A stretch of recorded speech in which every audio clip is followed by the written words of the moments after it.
मैं शीतल पी सिंह, सत्यहिंदी.com पर आपका स्वागत है। थोड़ा सा पॉलिटिकल बातचीत करने का मन हुआ, थोड़ा मन हुआ कि कुछ बदल के बात की जाए।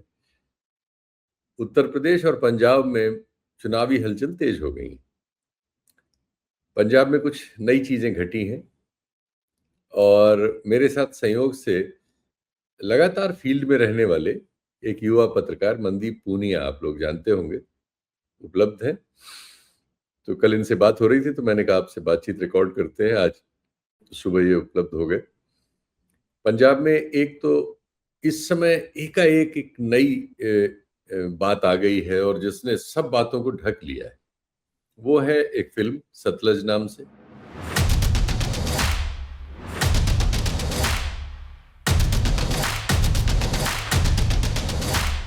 जो इस समय वहां के हर गुरुद्वारे में लगभग सारे के सारे जितने भी वहां आप कह सकते हैं पिंड कहलाते हैं गांव, वहां तो पिंड की जो गैदरिंग होने के जो भी चांसेस जहां हो सकते हैं वहां, और यही नहीं, जो पंजाबी समुदाय दुनिया भर में जहां जहां भी है, सब जगहों पे उसकी स्क्रीनिंग हो रही है।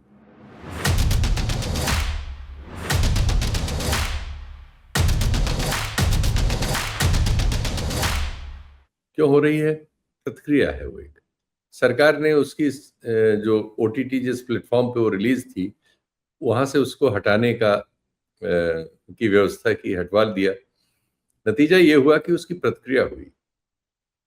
दिलजीत दोसांझ की फिल्म है। फिल्म एक सत्य घटना पर आधारित है, भावनात्मक सवाल है। पंजाब में वो सवाल हमेशा से बना हुआ है और उस सवाल के उत्तर खोजने का काम राजनीति, हमारे यहाँ जैसे बहुत सारे सवालों को उसने अनुत्तरित छोड़ रखा है, ये सवाल भी अनुत्तरित उसका छूटा हुआ है। वो चाहती है कि अपने आप चीजें सेटल हो जाए। वो खुद उसमें यत्न करके उनको ठीक करने का काम कभी किसी समस्या पे किसी के लिए भी नहीं कर रही। दलितों की समस्या, आदिवासियों की समस्या, कमजोर तबकों की समस्या, गरीबों की समस्या, शिक्षा की, स्वास्थ्य की, हमारी हर समस्या जो लिंगर ही हो रही है, कुछ और बढ़ जा रही है। समस्या ही समस्या को ठीक कर ले, कुछ ऐसा भाव है, लगता है डिस्पेंसेशन का। और ये किसी एक दल तक सीमित नहीं है। तो पंजाब में मनदीप घूम रहे हो, क्या हो रहा है पंजाब में? ये एक नई हलचल हुई है और कांग्रेस जो वहां लगता था कि इस बार दावेदार होगी, लोकसभा में उसने सबसे बेहतर प्रदर्शन किया था। सांगठनिक तौर पर भी और उसकी स्वीकृति के तौर पर भी वहां वो इसके बावजूद कि वो पिछला चुनाव बुरी तरह से हार गई थी, लेकिन वो वहां की एक प्रमुख पार्टी है। उसकी बहुत खबरें आ रही हैं। तुम चूंकि सोशल मीडिया वगैरह पर उस पर टिप्पणियां कर रहे थे, तो बेहतर है कि तुमसे ही समझा जाए क्या हो रहा है ये और क्यों हो रहा है।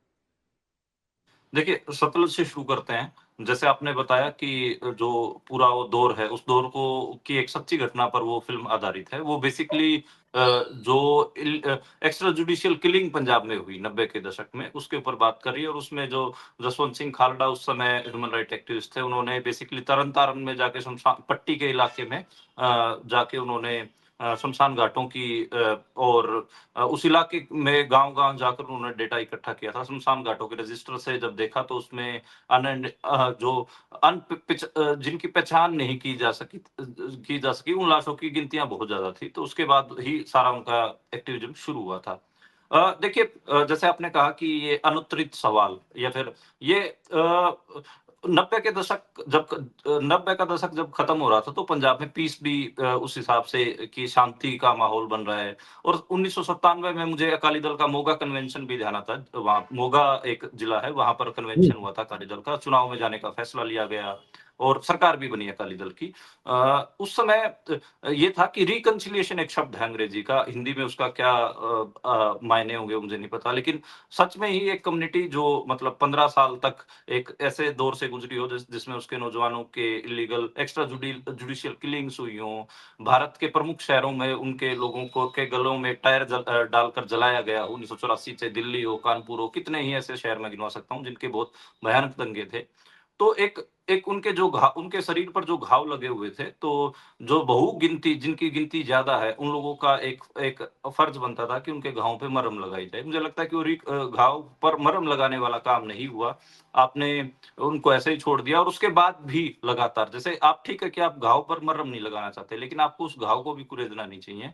उसके बाद हम लगातार देखते हैं कि जैसे ही 2002 में गुजरात में दंगे हुए, उसके बाद आप देखेंगे तो उन्हीं केपीएस गिल को जो नरेंद्र मोदी हैं वो अपने नज़दीक पाते हैं और उनसे ही सलाहें-मशवरा कर रहे हैं। तो वो एक चीज़ है कि इधर आपने सिख माइनॉरिटी के साथ जो किया, पुलिसिया जो बर्ताव हुए, सेम आप मुस्लिम माइनॉरिटी के साथ गुजरात में जो कर रहे हैं, उसके लिए वही उसी आदमी को चुन रहे हैं। और उसके अलावा भी मतलब आप देखेंगे तो चाहे किसान आंदोलन हो या फिर और भी ऐसे घटनाक्रम घटे, जिसमें आपको दिखा कि जो मौके की हुकूमत के जो ओहदेदार हैं, जो नेता लोग हैं, वो उनके ऊपर खालिस्तानी या फिर पाकिस्तानी ऐसे कमेंट करने से नहीं गुरेज आ रहे थे। यानी कि उनके जो किरदार के ऊपर सवाल दोबारा से खड़े किए जाने शुरू कर दिए कि आपने घाव पर मरहम तो लगानी नहीं, आप उनके किरदार को भी ओछा या कमतर करने की कोशिश करने लग गए। तो ये चीज़ें देखने को मिली तो उससे लगता है कि मुझे लगता है कि जो एक दूरी है, वो थोड़ी-सी और ज़्यादा हुई और जैसे आपने ठीक कहा कि फ़िल्म के बैन की जो प्रतिक्रिया है, वो आप और हम देख ही रहे हैं। पंजाब के गाँव-गाँव में जो गुरुद्वारे हैं, गुरुद्वारों में लोग फ़िल्म की स्क्रीन किया जा रहा है। लोग अपने खेतों में प्रोजेक्टर लगा के फ़िल्में दिखा रहे हैं। मैं यूनिवर्सिटियों में था पंजाब में 2-3 दिन, तो अलग-अलग कॉलेजों में, यूनिवर्सिटियों में जो बच्चे हैं, वो फ़िल्में दिखा रहे हैं और दुनिया भर में फ़िल्म हरियाणा में फ़िल्म दिखाई जा रही है। पड़ोसी सूबा है तो थोड़ा छोटे भाई, बड़े भाई वाला संबंध दोनों सूबों का है, तो हरियाणा में मतलब मेरे गाँव में फ़िल्म दिखाई गई है। मेरा गाँव दिल्ली के नज़दीक पड़ता है, इतनी दूर है पंजाब से। मेरे गाँव में भी सतलुज फ़िल्म दिखाई गई। तो ये चल रहा है मतलब मेरे को खुद मैं आपको बात करूँ तो कम से कम 50 मैसेज ऐसे पड़े हैं जिसमें लिंक भेजा गया है उस फ़िल्म का कि अगर आपने सतलज फ़िल्म नहीं देखी है तो आप देख लीजिए। देख हालाँकि मैं उन लीजिए। पत्रकारों में हूँ जिनको दलजीत दोसांझ ने खुद बुला के चंडीगढ़ में मोहाली में फ़िल्म दिखाई थी 2 साल पहले, आज से 2 साल पहले हमें फ़िल्म दिखाई जा चुकी है। तो उस समय भी मैंने मतलब हमने उनको जो अपने कमेंट्स थे वो दे दिए थे। हिंदी मीडिया में या फिर दिल्ली की मीडिया में हम देख रहे हैं कि बहुत सारे ऐसे लोग भी हैं जो उस फ़िल्म से असहज महसूस कर रहे हैं और केंद्र की जो पोज़ीशन है, केंद्र सरकार की जो पोज़ीशन है, उसको ज़्यादा एंडोर्स कर रहे हैं। उसका कोई फ़ायदा नहीं है क्योंकि फ़िल्म तो ये दावा भी नहीं करती कि वो उस दौर की सारी कहानी कह रही है। वो एक बात कह रही है, वो एक्स्ट्रा जुडिशियल किलिंग्स के ऊपर फ़िल्म है। तो एक्स्ट्रा जुडिशियल किलिंग्स आज हम उत्तर प्रदेश में भी फेक एनकाउंटरों की हम बात करते हैं जिसमें मुसलमान माइनॉरिटी या दलितों के जो एनकाउंटर हो उसके बारे में बात करते हैं। तो किसी भी सोसाइटी में मतलब जो अपने आप को डेमोक्रेटिक कहती हो, एक नेशन स्टेट में जो जुडिशरी एक्स्ट्रा जुडिशियल कुछ भी हो ना, कोई किलिंग हो ना, वो शर्म का विषय है। तो उसके ऊपर बात तो कर उसी के ऊपर फ़िल्म है, उसी के ऊपर बात कर रही है, ह्यूमन राइट्स के ऊपर बात है। तो उसको लेकर इतना असहज होने की ज़रूरत नहीं है। अगर आपको लगता है कि पूरी पिक्चर आनी चाहिए उसके ऊपर, उस दौर के ऊपर ये वो, तो अलग से फ़िल्म बनाई जा सकती है। बहुत सारी सैकड़ों डॉक्यूमेंट्रियाँ हैं जो दिल्ली की मानसिकता से जो पंजाब के ऊपर फ़िल्में बहुत सारी बनी हैं। उसके ऊपर आप अपनी बात कहिए, वो अपनी बात कहेंगे तो दोनों बातें आनी चाहिए। ख़ैर एक्स्ट्रा जुडिशियल किलिंग्स की बात आनी ही चाहिए थी, वो आई है और वो रिफ्लेक्ट होगी। दूसरी बात आप जो कांग्रेस की आप बात कर रहे थे कांग्रेस ने नो डाउट लोकसभा में बहुत अच्छा प्रदर्शन किया पंजाब में आपने हमने देखा तो उसी से उम्मीदें बढ़ी। अभी 2025 में मेरे जो पत्नी हैं वो पॉलिटिकल साइंस की रिसर्च स्कॉलर हैं, उनकी पीएचडी खत्म हो गई है, वो इंडिपेंडेंटली रिसर्च करती हैं। तो उन्होंने 2025 में एक पंजाब के का 1200 सैंपल्स का सर्वे भी किया था। तो उसमें मैं भी शामिल था। तो उसमें हमने पाया कि हाँ, सच में ही जो एक शिफ्ट है, वो कांग्रेस की तरफ है लोगों का और उसमें अलग-अलग चीज़ें देखने को मिली। पंजाब के को लेकर 108 सवाल हमने टोटल पूछे थे। तो उसमें ये भी नेशनल पार्टियों के लिए जो चुनौती मुझे पंजाब में दिखी, चाहे वो बीजेपी हो या कांग्रेस हो, उसके लिए ये दिखी और आम आदमी पार्टी के लिए भी। हमने एक सवाल डाला था कि क्या आम आदमी पार्टी की सरकार दिल्ली से चल रही है? तो उसमें 80% लोग 82% लोगों ने बोला कि हाँ, दिल्ली वाले चला रहे हैं। तो हमने कहा कि क्या पंजाब की कोई भी सरकार दिल्ली से चलनी चाहिए? तो लगभग सब लोग ये बात कह रहे थे कि नहीं पंजाब की सरकार पंजाब से चलनी चाहिए। तो पंजाब में जो फेडरलिज्म का जो क्वेश्चन है संघवाद, यानी कि सूबे के पास अपनी ताकतें हों, उसकी जो पॉलिटिक्स है वो आपको आपको पता ही है जो 80 तक का दौर शुरू हुआ, उससे पहले 1978 में जो बातें हुई थी, वो फेडरलिज्म के इश्यूज से ही शुरू हुई थी। उसके बाद वो वहाँ तक गए। जो नेशनलिटी का क्वेश्चन बेसिकली फेडरलिज्म के रास्ते से होके पंजाब में गया। पहले फेडरलिज्म के ऊपर ही बात हो, तो फेडरलिज्म का जो वहां पर नुक्ता है वो बहुत मजबूत है। तो इस वजह से कि दिल्ली का आदमी उनको कोई जाके ये बोले कि ऐसे करो, तो एकदम से उससे उखड़ते हैं। आपने जब किसान आंदोलन था तो उसमें गानों की लाइनें सुनी होंगी, तो उससे आप नुक्ता पकड़ने की कोशिश करें। पॉपुलर जो नुक्ता लोगों के, मुहावरा लोगों के मुंह में रहता है, दिल्ली ये तेनू कट्ठे ए परेशान करूंगा, तो फसलों के फैसले किसान करूंगा। वो कह रहे कि हमारे फैसले हम आप करेंगे, ठीक है। तो वो दिल्ली को बतौर एक तख्त के तौर पे ही देखते हैं कि एक तख्त है दिल्ली में, दिल्ली से जो भी जाता है, तो चाहे वो पत्रकार हो, चाहे वो नेता हो, चाहे कोई राष्ट्रीय पार्टी, उसको ये बहुत ध्यान रखना पड़ता है। तो वो एक मुझे लगता है कि कांग्रेस की यहाँ पे चूक हुई है, जो ये दिखाने की कोशिश है कि हाईकमान बहुत पावरफुल चीज है। हाईकमान तो ये है कि जाके सूबे में बाह मरोड़ देती है। वो स्थिति ठीक नहीं है पंजाब के मामले में या गैर हिंदी भाषी सूबों के मामले में। का अक्सर जो राष्ट्रीय पार्टियां हैं वो ये गलती करती हैं। हिंदी सूबों में ठीक है, क्योंकि एक दिल्ली हिंदी सूबों का एक सेंटर सा बन के भी उभर गया है। हालांकि कोई कल्चरल कैपिटल तो नहीं है अभी भी, पर एक सेंटर बन के उभर गया है, ठीक है, हिंदी बेल्ट की राजनीति का दिल्ली। लेकिन अभी भी भारत की गैर हिंदी भाषी राजनीति का सेंटर दिल्ली नहीं है। चाहे वो तमिलनाडु हो, चाहे पंजाब हो, चाहे कश्मीर हो, वो दिल्ली की पॉलिटिक्स, दिल्ली के आइडिया से वो ड्राइव नहीं होते। ये बात समझने की जरूरत है। दूसरा मतलब जो ऑर्गेनाइजेशनल जो दिखता है अभी, उसकी अगर मैं पहले रिपोर्टिंग कर दूं, तो 1.25 साल पहले भूपेश बघेल जी को वहां पर इंचार्ज बना के भेजा गया। तो उन्होंने जाके अपने तरीके से बातचीत करी। तो उस समय से ही राजा वड़िंग जो मौके के सूबा प्रधान थे, उनके खिलाफ एक आवाज थी कि भाई संगठन में बदलाव होना चाहिए। तो उनको ऐसा माना जाता है, जैसे उनने अपने जीवन में सबसे बड़ा ब्लंडर किया जब वो कमलनाथ मुख्यमंत्री थे मध्य प्रदेश के, मध्य प्रदेश के 2023 के चुनाव में। वो कमलनाथ की स्टेज पे जाके रोने लग गए और ये बोले कि नहीं, कमलनाथ ने सिखों का कोई कत्लेआम नहीं किया। तो उससे ये तो उस समय उनकी जो छवि बनी कि एंटी सिख है। भाई ये कौन होता है? जब पीयूसीएल की रिपोर्ट थी 1984 की, कितनी ही इंडिपेंडेंट इंक्वायरी थी, सब में कमलनाथ का नाम था। तो ये कमलनाथ को क्लीन चिट देने वाला कौन है? इवन कमलनाथ को जब मुख्यमंत्री बनाया गया था, तो सोनिया गांधी की कमेटी के सदस्य रहे हर्षमंदर, उन्होंने आर्टिकल लिखा था कमलनाथ के फैसले के खिलाफ कि आपने गलत किया।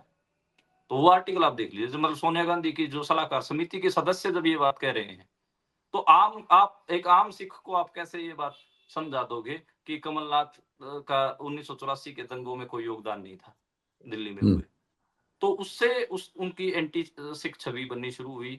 उसके बाद बूटा सिंह के ऊपर जो उनका स्टेटमेंट था, उससे उनकी एंटी दलित छवि बनी। तो ये कुछ ऐसी चीजें राधा वड़िंग के खिलाफ गई कि जिससे उनकी जो उनकी जो एक्सेप्टेंस थी पंजाब में, वो कम हो गई।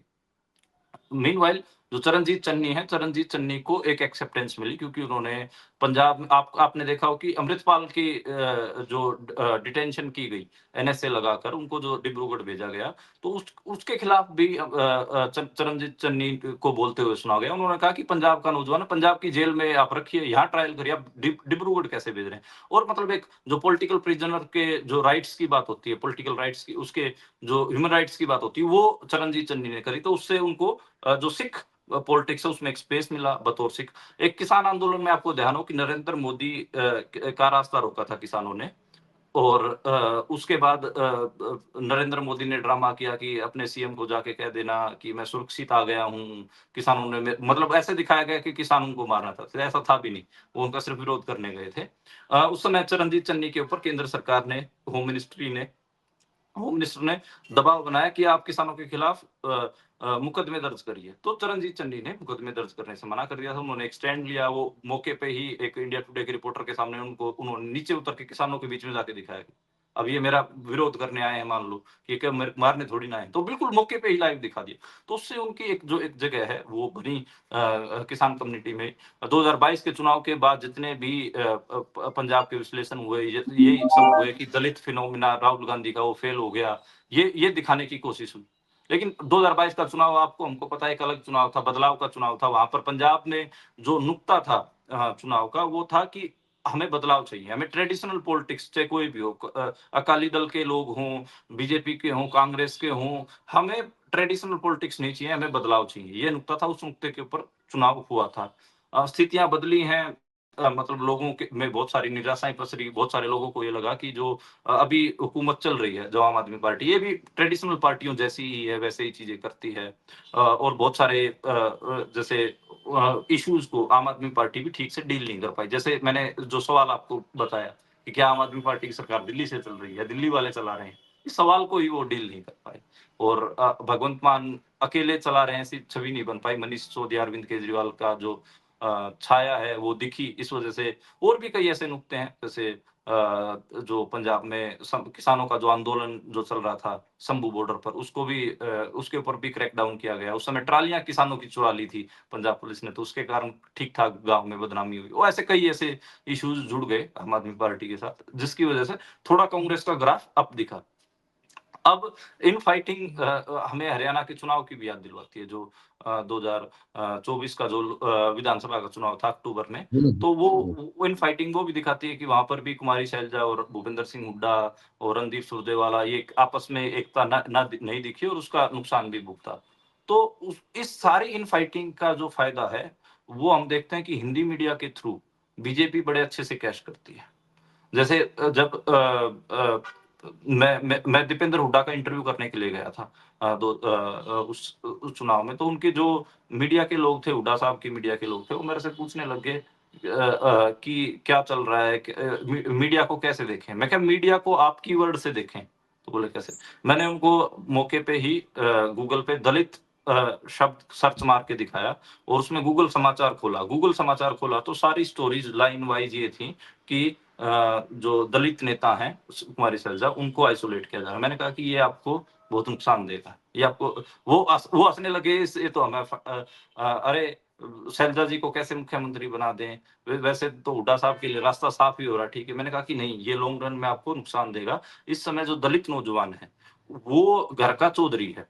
घर का तो मैं क्या, जो 1980 के दशक में, 1980 के दशक में आपने देखा था कि जो नया पढ़ा लिखा तबका था, गांव देहात से जो लड़के पढ़े थे, वही गांव की अपने घर की पॉलिटिक्स डिसाइड करते थे। सेम दलित परिवारों में है, बहुत सारे दलित परिवारों में पहली पीढ़ी पढ़ाई के लिए बाहर गई है। वो जो पीढ़ी पढ़ के आ रही है, वही अपने मोहल्ले के, अपने घर के डिसीजन, वोटिंग डिसीजन ले रही है। मैं क्या, ये सारे आपको देखना कि जो लोकसभा में आपको 5 सीटें हासिल हुई थी हरियाणा में 10 में से, और आपने कहा था कि आप 46 90 में से 46 कॉन्स्टिट्यूएंसीज में लोकसभा के चुनाव में मोदी की उस उतनी 400 के नारे में जीते थे। मैं क्या, तो वो क्या अब बदल तो जाएगा। तो क्या पंजाब में भी बीजेपी को ये सब जो आपने स्थिति बताई, बीजेपी हाँ। को इससे अपने कदम मजबूत करने में सहूलियत हो रही है पंजाब में भी? पंजाब में बीजेपी को नैरेटिव के तौर पे तो मदद मिल रही है, लेकिन ग्राउंड पे उनकी पकड़ मजबूत नहीं हो रही। हाँ, आम आदमी पार्टी को इसका फ़ायदा ज़रूर मिल रहा है। आम आदमी पार्टी को इसका फ़ायदा मिला है। देखिए, बीजेपी लगातार बीजेपी ने पंजाब में पहले भी 2024 के चुनाव देखे हों लोकसभा के, उस समय भी जो दलित वर्सेस जट का नैरेटिव उभारा था, और भी वो कोशिश करती रही है कि सोसाइटी का एक सेक्शन उनके लिए पोलराइज़ हो जाए, दूसरे सेक्शन को आइसोलेट करके कुछ वोटें और हासिल कर ली जाए, डर दिखा के। जिसको आप मतलब प्रोपेगेंडा मॉडल में, जिसको हम याद करें नोम चोम्स्की वाले प्रोपेगेंडा मॉडल में, कि एक का डर दिखाना, एक को विलन बनाना, तो वो स्थिति पंजाब में करती रही है बीजेपी। अब उससे उससे थोड़ा पीछे हटी। वो जो पार्टी है जिसके नेता इस समय आसाम की जेल में बंद है, जिनके हाँ, 2 सांसद हैं, हाँ, उस पार्टी को इस परिस्थिति में, जैसे सतलुज के आने के, इस फ़िल्म के आने के बाद, पंजाब में आम आदमी पार्टी के एक तरह से कहें कि उसके बुखार के उतरने के बाद, कांग्रेस के झगड़ों के बीच, बीजेपी की उपस्थिति एक सीमित दशा में रहने की वजह से, क्या वो जो पार्टी 2 सांसद हैं जिसके, और जिसका नेता जेल में बंद है आसाम की, उसकी पार्टी के लिए कैसी संभावनाएं बन रही हैं? मुझे कुछ ऐसी शंका हो रही है, मैं अभी कैलकुलेट कर रहा हूँ, गया नहीं हूँ, लेकिन मुझे लगता है कि कुछ उस तरह की भावना भी पैदा हो सकती है कि उसकी पार्टी और बड़ी हो। देखिए, शीतल जी, आपने अपने सवाल में ही वो सारी बातें बता दी हैं कि क्या फैक्टर है कि वारिस पंजाब के जो नई पार्टी है अकाली दल वारिस पंजाब थे, वो एक स्ट्रांगली थोड़ी इमर्ज करे, उभरे। देखिए, पंजाब को 3 हिस्सों में तोड़ना पड़ेगा, माझा, मालवा, दोआबा। माझा रीजन में नो डाउट वारिस पंजाब दे जत्थेबंदी का जो उभार है, वो हमें देखने को मिल रहा है। अकाली दल जो सुखबीर बादल की अगुवाई में वो इस सारे मामले को कैच नहीं कर पा रहा है कि वो कांग्रेस में जो इनफाइटिंग चल रही है और जो आम आदमी पार्टी की एंटी इनकम्बेंसी है, उससे अपने आप को मजबूत कर पाए। हालाँकि हसरत यही है जो एलीट सिख है, वो भी राज में हिस्सा चाहता है। जो चाहे रूरल एलीट हो, चाहे शहरी एलीट हो, वो चाहता है कि बीजेपी के साथ गठजोड़ करके सुखबीर बादल सरकार बना ले। तो सबसे क्योंकि बीजेपी केंद्र में बीजेपी है, तो एलीट सिख की चाहत यही है, मैं आपको ईमानदारी से बताऊँ कि उसका राज में हिस्सा हो, बीजेपी और अकाली दल के सुखबीर बादल के थ्रू हो। लेकिन जो आम सिख है, जो चाहे मिडल पीजे दरमियानी किसानी हो, छोटी किसानी हो, मज़दूर हो, कामगार हो, वो इस सारे आइडिया से अलग है। वो बीजेपी को एक गाली के तौर पर ही देख रहा है और सुखबीर बादल उस हिसाब से क्रेडिबिलिटी हासिल नहीं कर पाए हैं। इस वजह से जो पंथक आइडिया, जो सिख आइडिया है, उसका फ़ायदा अमृतपाल सिंह को हो रहा है। अमृतपाल सिंह की अ जो एक्सेप्टेंस है, मैं अगर आपको बताऊँ, तो औरतों में बहुत ज़्यादा है। मेरी पत्नी ने उनकी पार्टी के बारे में भी 5 सवाल लिखे हुए थे, तो मैं आपको बता देता हूँ। उसमें एक एक सवाल था कि पंजाब में नशे की जो समस्या है, उसको कौन-सी पार्टी सबसे अच्छे से डील कर सकती है? आपको मतलब बड़ी हैरानी होगी कि 67% 67% पंजाब ने उसमें ये कहा कि अमृतपाल सिंह की पार्टी आएगी, वो नशे को खत्म कर सकते हैं। ये राष्ट्रीय पार्टियाँ नहीं करेंगी उसमें, ऐसे-ऐसे जवाब थे। तो औरतों में बहुत ज़्यादा पॉपुलर अमृतपाल की पॉपुलर उस जो जिस आइडिया से, जिस पॉलिटिकल पोज़ीशन से अमृतपाल सिंह खड़े होके बात करते हैं, उस आइडिया का एक स्पेस है, पंजाब में ऑलरेडी पहले भी रहा है। लेकिन वो एक एक आइसोलेटेड स्पेस में रहा है कि वो मतलब बहुत खुल के, बहुत ऐसे बड़े लेवल पे नहीं आया है। अब उस आइडिया को जगह इस वज़ह से मिल रही है क्योंकि ऐसा होता है ना कि यार इन्हां नू भी देख लिया, इन्हां नू भी देख लिया, इन्हां नू भी देख लिया। हुण अपने नू ही देख लेने हैं। मतलब बाहर वालों को सबको देख लिया, अब हम अपने वाले को ही देख लेते ये हैं। वाले को तो तो मतलब उसको अपना वाला समझते हैं। हाँ, हाँ, तो अमृतपाल के ये बारे में ये हम ये बात बड़ी है कि उसको हाँ, अपना वाला अगर पंजाब समझता है तो वो बड़ा हो सकता है, बिल्कुल। अच्छा, क्या इसकी हाँ। संभावना है कि अकाली दल और बीजेपी चुनाव से पहले अलायंस में जाएं? देखिए बहुत संभावना है, इसकी कोशिशें भी चल रही हैं। इसमें बात करें तो सिर्फ जो अनइज़ीनेस है थोड़ा वो सुखबीर बादल और अमित शाह एक टेबल पे नहीं बैठ पा रहे हैं, बस एक स्थिति ये गड़बड़ है। हालाँकि उसकी प्रोफ़ेसर चंदू माजरा हो गए या कई और ऐसे लोग हो गए, वो लोकसभा के टाइम पे ही कोशिश कर रहे थे क्योंकि शंभू बॉर्डर और खनौरी बॉर्डर पर आंदोलन था मौके पे ही। राम मंदिर का जो वो सारा वो था, आप 22 जनवरी याद करिए 2024, उस समय के बाद एक निराशा थी। लेकिन फरवरी महीने में जैसे ही शंभू बॉर्डर, खनौरी बॉर्डर पर आंदोलन चले अगर थे, किसान आंदोलन, अगर उसका अमित उसका शाह एक असर और था।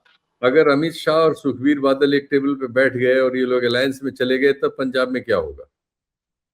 देखिए, एक मजबूत धीर के तौर पर अकाली दल आपको दिखेगा। उसका मतलब ये अलायंस दिखेगा और इसकी जो जैसे मैंने कहा कि एलीट सिख जो है, जो एक धनाढ़ सिख है, उसकी तो चाहत ही है कि उसका राज में हिस्सा हो और इसी तरीके से हो। तो तो वो मुझे लग ऐसे में ये लोग सरकार भी बना सकते हैं। सरकार बनाने की स्थिति तो नहीं पहुँचेगी, लेकिन ये है कि ये 30 से 35 सीटों के आस-पास कौन पहुँच जाएँगे। कौन रोकेगा सरकार? अगर ये लोग एक साथ हो जाएंगे तो जब कांग्रेस में झगड़ा हो रहा है, आम आदमी पार्टी का ह्रास हुआ है, वो उतना फॉर्मिडेबल चैलेंज नहीं बची है, तो फिर अकाली और बीजेपी गठबंधन अगर आता है मैदान में, तो जिसको केंद्र की सत्ता और इलेक्शन कमीशन और साधनों का भी सपोर्ट रहेगा, मुझे लगता है कि फिर तो इनको रोक पाना मुश्किल होगा। देखिए अमित शाह एक डायलॉग मार के आए थे कि पंजाब में क्या हो गया तो भगवान विष्णु भी नहीं बता सकते। लेकिन हम्म। उन्होंने बड़े ये तो पब्लिक में उनके कहने की बात थी, लेकिन उन्होंने पंजाब बीजेपी को एक संदेश दिया, इंटरनल संदेश, वो मैं आपको बता रहा हूँ। उन्होंने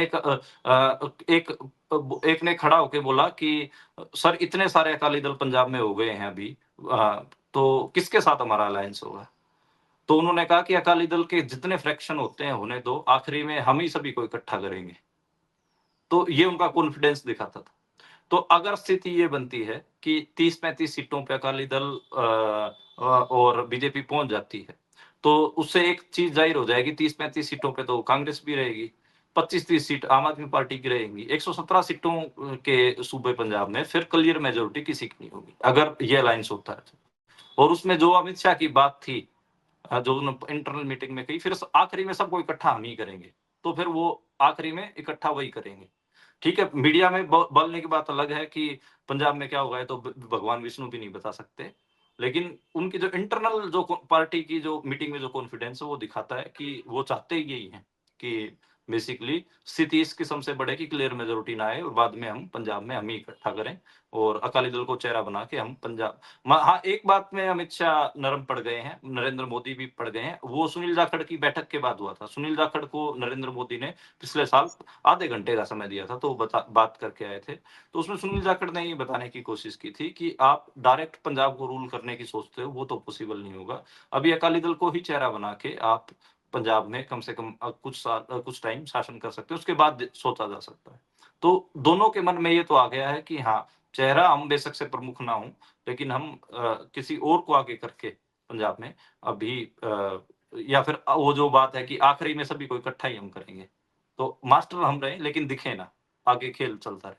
तो उस स्थिति में हैं अभी दोनों।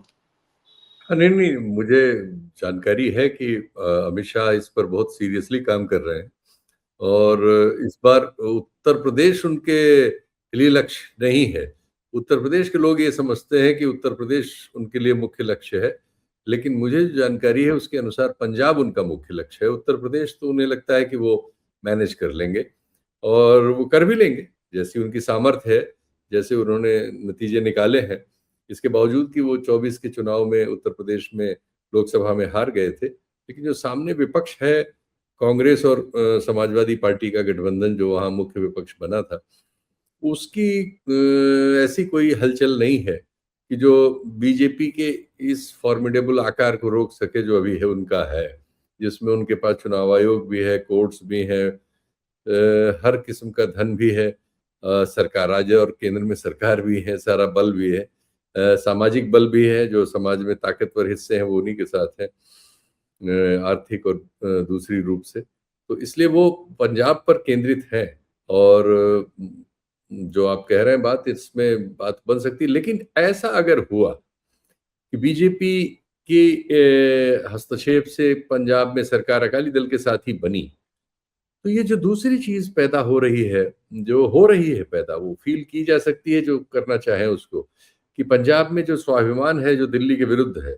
और जो हरियाणा में भी है, और वो स्वाभिमान जो है उसको एक वजह ये भी होती है कि पंजाब के बहुत सारे लोग विदेशों में रहते हैं, लगभग हर परिवार से लोग विदेशों में, एक बहुत बड़ी तादाद है, और डायस्पोरा। विदेशों में जाहिर है कि उनको ये दबाव नहीं रहता जो दबाव यहाँ सरकार का होता है।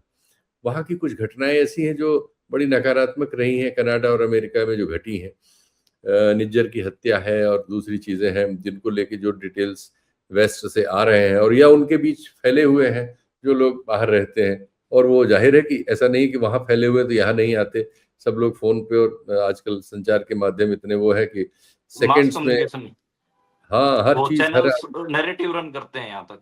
करते हैं। तो ये सब चीजें पंजाब में एक दूसरी संभावनाओं की ओर भी इशारा करते हैं जो सुंदर नहीं है, जो देख जो बहुत अच्छी नहीं हो सकती, और इसलिए भी कि हमारी हॉस्टिलिटी पाकिस्तान के साथ है ही है, वो बढ़ती ही गई है, उसमें कोई कमी नहीं है। वो ऐसी कोई समझदारी हम दोनों देशों में के नेतृत्व में नहीं पा रहे हैं कि इस लंबी हॉस्टिलिटी को ठंडा किया जाए।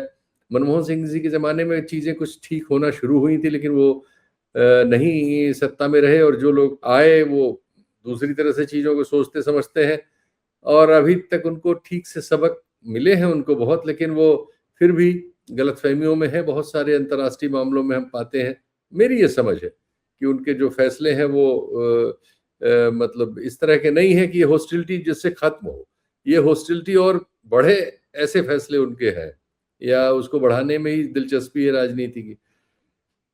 तो ऐसी सूरत में पंजाब को देख के बड़ी एक ऐसी तस्वीर आ रही है जो बहुत अच्छी नहीं है। मेरी बात देखिए शायद आप समझ चुके होंगे। शीतल, आपके जो कंसर्न हैं वो बहुत ऐसे समझ आने वाले हैं और उसमें बिल्कुल आपने सही बात रखी है। लेकिन आप, इसलिए मैं कह रहा हूँ कि जो पिछले साल सुनील जाखड़ की और नरेंद्र मोदी की बातचीत है, उसने यही काम किया। पहले नरेंद्र मोदी सीधा बीजेपी को पंजाब में एस्टेब्लिश करने की सोचते थे। वो जो वाया अकाली दल जो रूट लेने की जिस बात पे उन्होंने विचार शुरू किया है, वो इसी वजह से है। और मुझे लगता है कि बीजेपी अभी नरेंद्र मोदी भी, अमित शाह भी पंजाब के बहुत सारे मामलों में वो पीछे हटे हैं। उन्होंने वन स्टेप बैक लिया है। उसका क्या असर होगा, क्या नहीं होगा, वो तो आगे पता मतलब हमें लगेगा। जैसे अब उन ये जो फ़िल्म थी सतलुज, ये बीजेपी के लिए का फ़ास बनी हुई थी।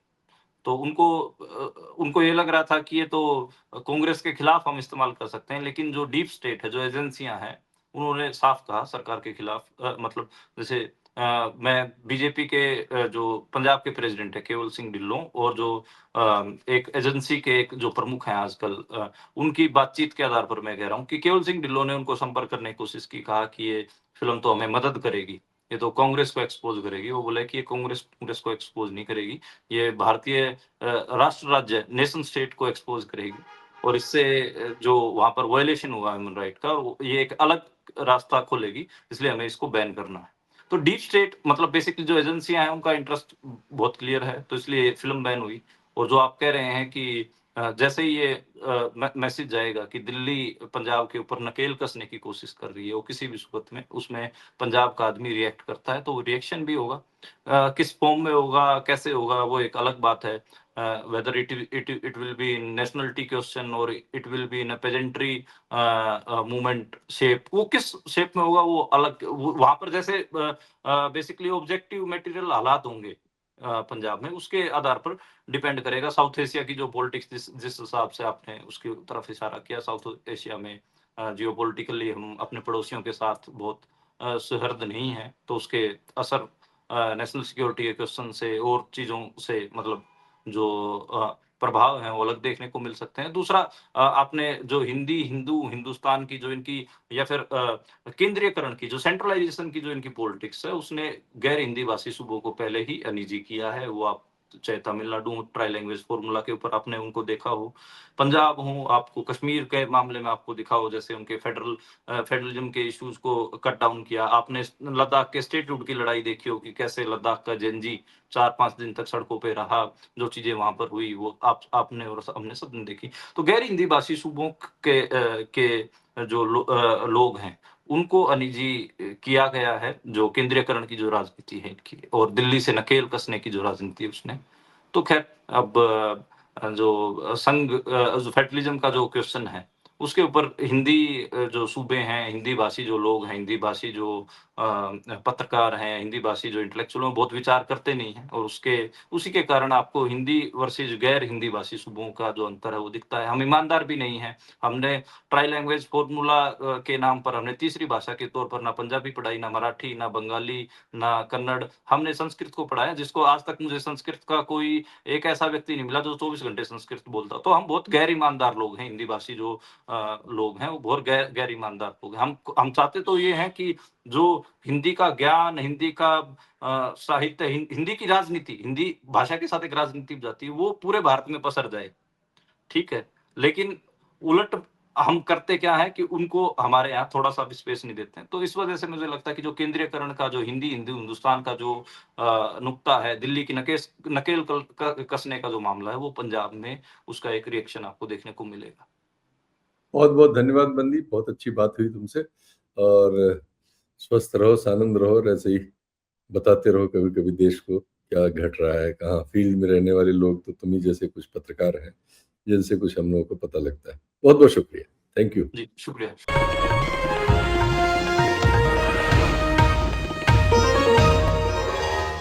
Copyright disclaimer under Section 107 of the Copyright Act 1976. Allowance is made for fair use for purposes such as criticism, comment, news reporting, scholarship, and research. Fair use is a use permitted by copyright statute that might otherwise be infringing.